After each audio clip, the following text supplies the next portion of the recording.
Kana caalaatti garuu seerichi akka kabajamuuf jecha namootni taa'anii sadarkaa aangoo mootummaa olaanaa irra jiran hooggantoonni seericha maallaqatti jijjiiranii nyaataniiru.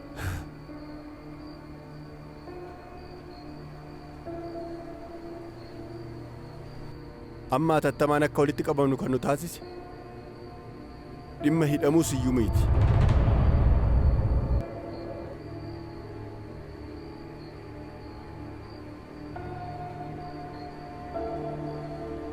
Gochi Siyyum raawwate badii guddaadha.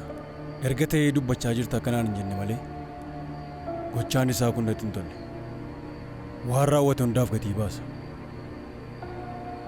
Akkasumas waan nuyi wal qabatu kamuu akka hin goone yeroo hundumaa maatii isaa cinaa akka jiru beekuu qaba. Hidhamuun isaa erga beekamee booda naannoo isaa akka nuti jirru beekuu qaba. Sababni Rashaad hin dhumneef yoo Siyyum dhimma nu waliin hidhata qabu dubbate bakka nuti jirru yoo eeruu kenne haala jiru akka to'atuuf yaaduudhaan. Kanaan dura eeruu isaa irratti hordofne akka hojjennetti daddabarsa maallaqaa lakkoofsa herregaa cufaa namoota lama waliin ta'ee yaale. Obbo Siyyuum, egaa gatii waltumsuu sirriitti beektu. Isin nama guddaadha isinitti himu. Amma sadarkaa siistama baankii cufanii saamuuti. Raajiidha miti?